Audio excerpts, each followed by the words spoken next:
You ever go to LinkedIn or go to a conference and see somebody else who's just nailing it with their content marketing? And I'm always curious, how are they doing it? What does it look like behind the scenes? So in this podcast, that's what we're gonna explore. I'm gonna ask dumb questions of smart people to figure out how content marketing is working these days and how you and I can take away actionable steps for our businesses. Welcome to the podcast. Ben Wise, I am the founder of Storied. It's easy to write off social media and be like, okay, yeah, it doesn't work. Adapt it to who you are.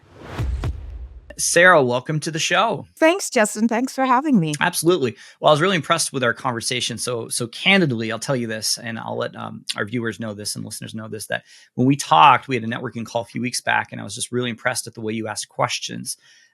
You weren't asking, what are you doing? You're asking, how should one think about short form video? Because that's my thing. And I was just really impressed at the quality of your questions. And I thought, boy, I've got to get Sarah on my show here. She seems like she really asks good questions. I imagine that really helps in her business. And you happen to be a fractional CMO, and you have a lot of depth of experience in the marketing world. Can you tell us just a little bit about what your experience has been in the world of marketing? Sure. I've been a marketer. I have to say my whole life, I've been in the business of convincing people. And I kind of think of marketing like that, convincing somebody that this is where you want to spend your time. This is where you want to spend your energy. This is where you want to spend your money. And so years, I've been a marketer. Most recently, a lot in the corporate world. And so after years of corporate, I decided to go into business for myself. And it's been a wild ride, learning a lot, growing a lot. And I call it making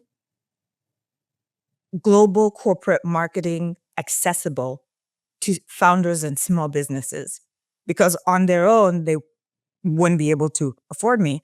But now as a marketing alchemist and as a fractional, for a fraction of the cost, they can now have access to really, I would like to think, top-notch marketing. So the reason I do this podcast and people actually listen to this is because it's really about what wins have you gotten and how are you getting those wins. So it's about content marketing specifically. I'm a content marketer. I do short form video on LinkedIn. I do some other stuff like this podcast, for example. And so I'm always super curious how people are getting results with their content marketing. What kind of content marketing, Sarah, can you say you've done? I know you said digital marketing, and that's always a big loaded word. It's like, hey, I'm a marketer. Well, what does that mean? Saying I'm a digital marketer is very much the same thing I've discovered as well. It could mean you do a lot of things online. So when you've done content marketing in the past, what kind of stuff have you done? I've done everything from doing corporate comms to doing more personal branded content creation. Myself, I help my customers basically find their voice and then put it out there. So my question when I do content creation isn't really about the how, it's about the why. And so, for example, right now I've got a friend who wants to start a podcast, or a client who's like, let's go ahead, let's start a podcast. And my question is always, why? What do you bring into this space, this very noisy space that someone else can't do? Why? What are you talking about? And why you? And so that's generally my approach to content creation and content marketing. Yeah. You start with the question, why? Why? And that's a great question, right? I mean, everyone should be asking, why should I do this? Not, oh, the others are doing it too. And it really needs to be from a platform of knowing what the end result is that people want. And there's been folks and prospects for me that I've said, hey, you don't want short form video. You want to start creating regular amounts of posts, just writing, start thinking and writing, and then do video. Because you're not at a place where video makes sense for you. You don't have things in place that makes video successful for you. And that would be just you're not even putting yourself out there. Video is just not going to solve that problem instantly for you. It'll do a better job than most, but I want to see my clients do that. For example, that's an example. So tell me about a time where you've ended up with that question in content marketing. Has there been a time where you've kind of guided the client to something different? And I mean, maybe they wanted to do something specifically like a podcast, but did it end up being that way? Tell me about that. Well, it's funny you should ask that, because I had this conversation with a client today where he was like, I need to start a podcast. I need to do this. I've got all this video content. And so we had that conversation of why. Why do you need to do that? Perhaps you'd be better served networking with people from some of your favorite podcasts and asking them, hey, can I come and speak, on your podcast? One, they already have an audience. Two, you're coming from a very specific point of expertise. He's more in the technical field. Um, it's just a better use of your time than you going and sitting down and doing, all these half hours or even all these few minutes that three people look at, you know. I had that conversation with myself. I have a series called the Wardrobe Sessions where I said, I really want to do video content. And then again, I had to do the why, because I want to be in the rhythm of creating content. And then for me, having that why led me to the type of content that I do. So I don't do long form videos. I do 90 seconds. Like that's it. That's all. And I find my audience where I find them, people who already follow me. And then that makes sense for them. And these are on LinkedIn, these videos that you're posting? Yeah. Yeah. Got it. So what is your, and I realized I asked a question earlier and I didn't give you a chance to answer it. What is your, do you have a content process or is it different every time? I know you mentioned the question why, but tell me more about that. So it depends on for what. For clients, it's obviously very structured. They have a clear KPI. They want to reach certain audiences with certain messages. And then, so it's very structured and we sit down, we chart it and say, here's what we want to talk about. Of the 5 million things we can talk about, just focusing in on what are we going to talk about? That's number one. And then now parsing that out into what is a good rhythm that makes sense, because the world is very crowded, honestly. The world is very crowded. And so you rather do fewer, more impactful things than spam everybody's timeline so that every time they see you coming up, they're like, oh God, not again. And so when I work with clients, it's a lot more structured. When I create my own content, it's more, I was walking on the street and then a thought hit me and then I wrote it down. And then, I was making dinner and then a thought hit me and then I wrote it down. And sometimes the things that I end up creating, whether it's written or it's video or it's audio, tend not to be what I started with because I create out of emotion.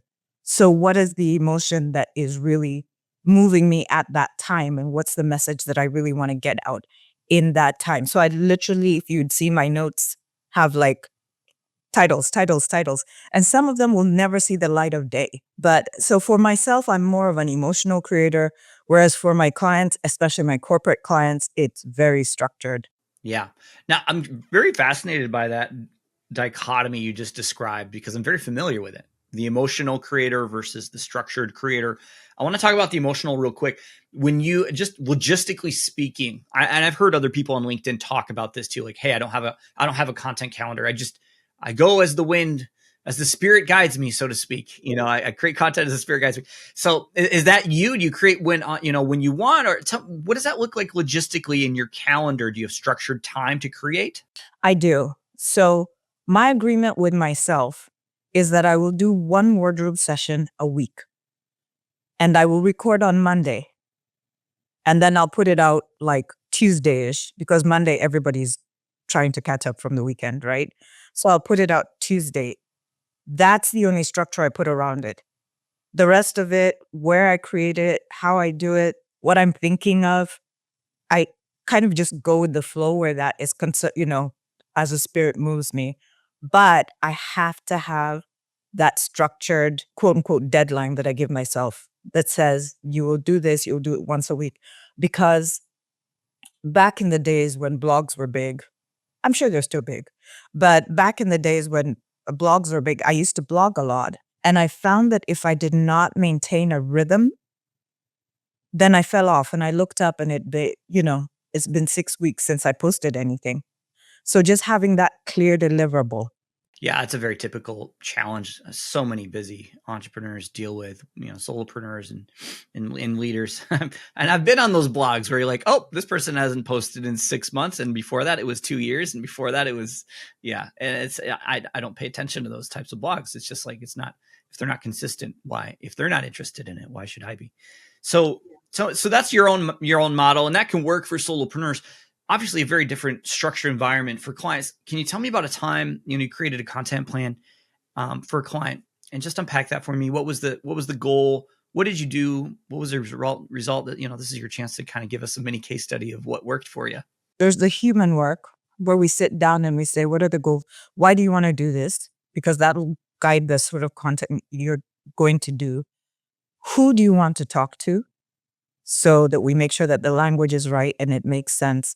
And then we decide on where does it make sense for you to post. So once we've done the, who, where, what, I'll say, I love AI because it allows me to create like scads of content, especially when I'm writing it on somebody else's behalf, right?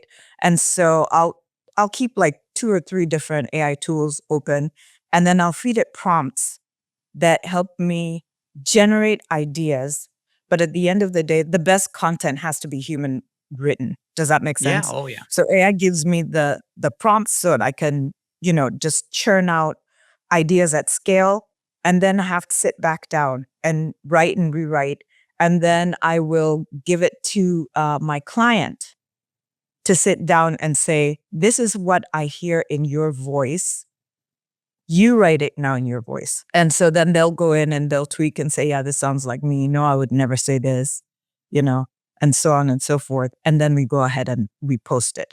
I've found that with most clients, it works better if we can do it again in a rhythm. So I'll give you 5 posts at one go. You look at them, you write them, you put your unique stamp on them. And then we know that we're going to do this again maybe in 2 weeks. Yeah, you're talking about ghostwriting then essentially. Yeah, got it. Got it. So is that the space you're really finding yourself moving into as you develop your consultancy? No, because it's exhausting. Ugh. Yeah. Creating my own content is hard enough. Creating other people's content is exhausting. Where I am is in the space of the questions, of helping people ask what it is they're doing, why they're doing it, so that they have the ability to articulate that on their own. So would you call yourself more of a strategist these days rather than the one who wants to, execute on the whole campaign? That's exactly it. So I come and I help you find your strategy, what you're going to do, how you're going to produce it, and also help people get out of their own head. Because you start talking about content and people are like, oh my God, I don't know if I could do this. And then they start getting so caught up on the what that they forget the why and realize that it's honestly not that hard. So it's not easy, but it's not hard. So what have you learned from, doing content over the years, different kinds of content? What are there any big, learning moments you've had? My big aha actually happened a couple years ago. People like to put people into pigeonholes and say, oh, you're the sort of person who creates content for this. You're the sort of person who creates content for that.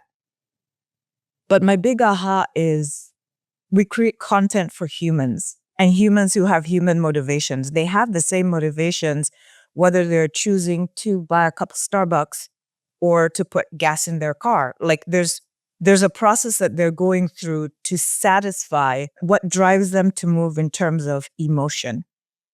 Even somebody who's really tech minded, what is it satisfying for them? And so looking at humans as humans first, and then content as adding value to them second, I feel has been my big aha. Because that's when people say, oh, which industry do you sit in? I'm like, I'm pretty industry agnostic. So would it be safe to say before that you were just seeing content as some kind of means to an end and forgetting the human behind it? Tell me a little, give me more context behind, when you got to that moment. So I was in financial services, which is not cute and cuddly. And then I was in a nonprofit, which was cute and cuddly. And I found that the skills that I used when I was in banking, instead of, if I'm selling somebody a card, right?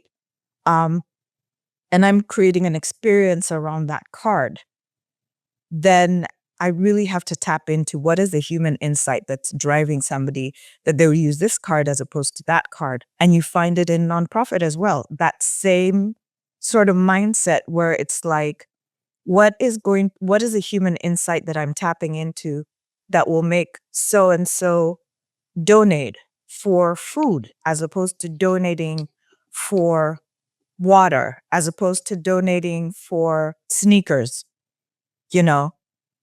It's always coming back to finding the human insight that drives action and then creating a content experience around that. So how have you found that human insight? Were there tools? Were there researchers you leaned on? Were there Google? There's the usual suspect, who publish the reports, Hootsuite's a good one, that does a lot of stuff around that, and what people are using and where they are online and so on and so forth. And then, of course, when I was in corporate, I had my agencies. And so I could, commission research and go and do the round tables. But I found that if you just listen, one, sometimes it is Google. Sometimes it's hours of YouTube where you just go and listen to people talking, but it comes down to paying attention. And then it also comes down to remembering that you are human.